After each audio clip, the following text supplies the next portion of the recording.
Hello friends, मेरा नाम है कंवरपाल सिंह और आप देख रहे हैं कैप्स एजुकेशन। दोस्तों, आज हम चर्चा करने वाले 15 ऐसे महत्वपूर्ण क्वेश्चनों की जो अक्सर कॉम्पिटिटिव एग्जाम में पूछे जाते हैं। और आज का जो हमारा टॉपिक है वह है संवैधानिक विकास। और आज का जो हमारा पहला क्वेश्चन है वह है पिट्स इंडिया एक्ट के अंतर्गत निम्न में से किसे स्थापित किया गया। तो देखिए, पिट्स इंडिया एक्ट है, ये 1784 ईस्वी में ब्रिटिश संसद द्वारा पारित हुआ था। और इसके अंतर्गत बोर्ड ऑफ कंट्रोल या हम कह सकते हैं नियंत्रण बोर्ड को स्थापित किया गया था। और इसका जो मुख्य कार्य था यह था डायरेक्टर्स थे जो कंपनी के, उन पर नियंत्रण रखना। और इस बोर्ड के अंदर टोटल 6 सदस्य थे, जिसमें से 2 तो थे ब्रिटिश मंत्रिमंडल से और 4 थे प्रिवी काउंसिल से। तो इस क्वेश्चन का जो राइट आंसर हो जाएगा वह है ऑप्शन बी। नेक्स्ट क्वेश्चन हमारा, किस चार्टर एक्ट से चीन के साथ ईस्ट इंडिया कंपनी का व्यापार का जो एकाधिकार है वो समाप्त हुआ। तो देखिए, यह एकाधिकार समाप्त हो गया था ईस्ट इंडिया कंपनी का चीन के साथ में चार्टर एक्ट 1833 के तहत। और इस एक्ट के अंतर्गत जो बंगाल का गवर्नर जनरल था उसे बना दिया गया था संपूर्ण भारत का गवर्नर जनरल। और पहले जो भारतीय गवर्नर जनरल बने वह थे लॉर्ड विलियम बेंटिक। ठीक है, तो इस क्वेश्चन का जो राइट आंसर हो जाएगा वह है ऑप्शन सी। नेक्स्ट क्वेश्चन है हमारा, भारत की शासन व्यवस्था में पहली बार प्रतिनिधि और लोकप्रिय तत्व की समाविष्टि करने का प्रयास किस माध्यम से किया गया। तो देखिए, 1852 का जो भारत परिषद अधिनियम था, इसमें सबसे पहली बार निर्वाचन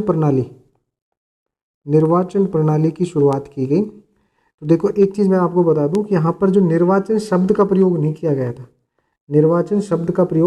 किया गया था, अप्रत्यक्ष रूप से निर्वाचन प्रणाली की शुरुआत की गई थी। क्योंकि केंद्रीय जो विधानमंडल है इसके अंदर अब 5 जो सदस्य होंगे वो गैर सरकारी होंगे। और इन 5 सदस्यों का जो निर्वाचन है ये करेंगे प्रांतीय गैर सरकारी सदस्य, कलकत्ता की जो वाणिज्य मंडल है, कलकत्ता के वाणिज्य मंडल के सदस्य, इनका निर्वाचन करेंगे। तो इस क्वेश्चन का जो राइट आंसर हो जाएगा वह ऑप्शन बी है। नेक्स्ट क्वेश्चन हमारा, सांप्रदायिक निर्वाचन क्षेत्र की पद्धति की शुरुआत भारत में किसके द्वारा की गई। तो देखिए, भारत में जो सांप्रदायिक प्रणाली की शुरुआत की गई थी 1909 में की गई थी। मुस्लिम प्रतिनिधिमंडल था,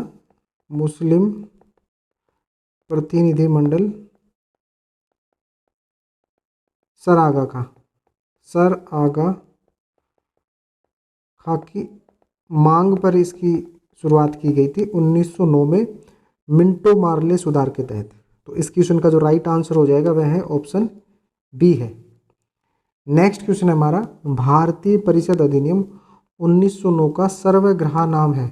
तो देखिए, इसका सर्वग्राही नाम है मिंटो मार्ले सुधार। और इसका नाम मिंटो मार्ले इसलिए पड़ा क्योंकि उस समय जो भारत के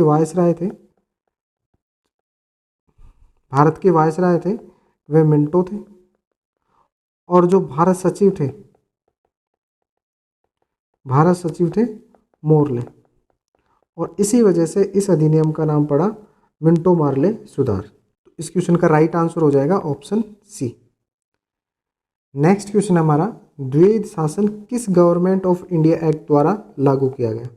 तो देखिए, द्वैध शासन है ये सबसे पहले लागू किया गया था प्रांतों में लागू किया गया था। और यह लागू किया गया था 1919 के गवर्नमेंट ऑफ इंडिया एक्ट के द्वारा, 1919 का भारत शासन अधिनियम के द्वारा। तो इस क्वेश्चन का जो राइट आंसर हो जाएगा वह है ऑप्शन बी। नेक्स्ट क्वेश्चन हमारा, भारत में प्रांतीय स्वायत्तता शुरू की गई। तो देखिए, जैसे कि हमने पिछले क्वेश्चन में पढ़ा था कि प्रांतों में जो द्वैध शासन है ये लागू किया गया था 1919 में। और इसे समाप्त किया गया था 1935 के भारत शासन अधिनियम में। और इसी के साथ प्रांतों को स्वायत्तता प्रदान की गई। और 1935 में केंद्र में द्वैध शासन लागू किया गया, तो इस क्वेश्चन का जो राइट आंसर हो जाएगा वह है ऑप्शन सी। भारत सरकार अधिनियम 1935 के द्वारा भारत में प्रांतीय स्वायत्तता प्रदान की गई। नेक्स्ट क्वेश्चन हमारा 1921 के नरेंद्र मंडल चैम्बर ऑफ प्रिंसेस किसके द्वारा आरंभ किया गया? तो देखिए यह आरंभ किया गया था 1921 में ड्यूक ऑफ कनाट के द्वारा। तो इस क्वेश्चन का जो राइट आंसर हो जाएगा वह है ऑप्शन सी। नेक्स्ट क्वेश्चन हमारा भारत की संविधान सभा किसके द्वारा गठित की गई? तो देखिए भारत की जो संविधान सभा है जिसने भारत का संविधान का निर्माण किया था, ये जुलाई 1946 में मंत्रिमंडलीय शिष्टमंडल योजना या फिर हम जिसे कहते हैं कैबिनेट मिशन योजना के तहत इसका गठन किया गया था। तो इस क्वेश्चन का जो राइट आंसर हो जाएगा वह है ऑप्शन डी।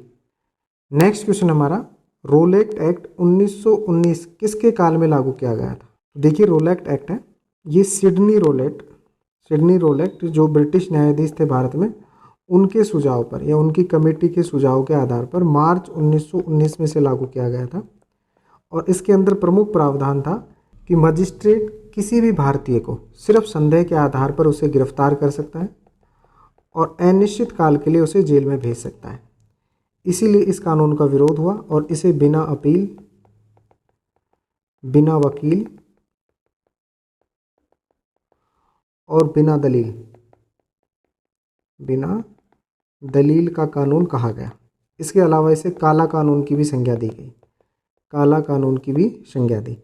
और इस समय जो भारत के जो वायसराय थे वह थे लॉर्ड चैम्सफोर्ड। तो इस क्वेश्चन का राइट आंसर हो जाएगा ऑप्शन ए। नेक्स्ट क्वेश्चन हमारा गवर्नमेंट ऑफ इंडिया एक्ट 1935 किस पर आधारित था?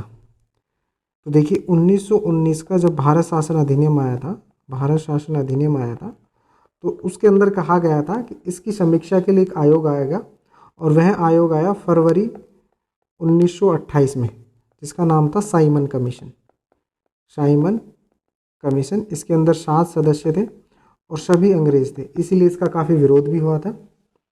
और इसी के सुझाव पर गवर्नमेंट ऑफ इंडिया एक्ट 1935 आया। तो इस क्वेश्चन का जो राइट आंसर हो जाएगा वह है ऑप्शन ए। नेक्स्ट क्वेश्चन हमारा भारत के लिए संविधान बनाने वाली संविधान सभा किस वर्ष स्थापित की गई थी? तो देखिए संविधान सभा के जो चुनाव हुए थे ये हुए थे जुलाई 1946 में हुए थे और इसका जो संविधान सभा का जो प्रथम बैठक हुई थी यह हुई थी 9 दिसंबर 1946 को। तो इस क्वेश्चन का जो राइट आंसर हो जाएगा वह ऑप्शन सी है, अर्थात 1946। नेक्स्ट क्वेश्चन हमारा 1919 अधिनियम में द्विशासन धारणा को जिस व्यक्ति ने परिचित करवाया वह थे। तो देखिए 1919 का जो भारत शासन अधिनियम था, इस समय जो भारत के जो वायसराय थे यह थे चैम्सफोर्ड और भारत सचिव थे मोंटेग्यू। और ये जो द्विशासन अवधारणा है यह मोंटेग्यू की देन थी। तो इस क्वेश्चन का जो राइट आंसर हो जाएगा वह है ऑप्शन ए, अर्थात मोंटेग्यू। नेक्स्ट क्वेश्चन है पिट्स इंडिया एक्ट 1784 क्या है? तो देखिए पिट्स इंडिया एक्ट 1784 है, ये ब्रिटिश संसद द्वारा पारित एक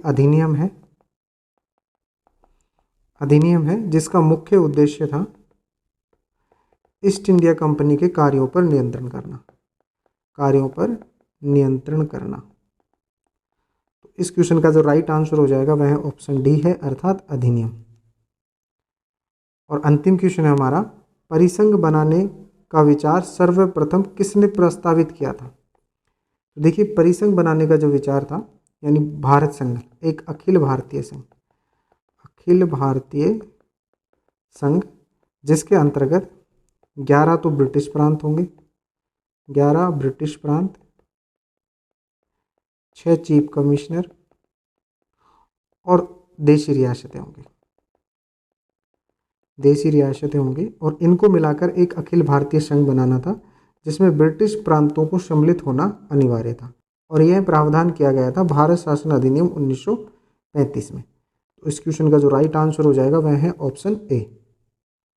आपको हमारा वीडियो कैसा लगा? यदि अच्छा लगा तो इसे लाइक करें, शेयर करें और सब्सक्राइब करें। Thank you.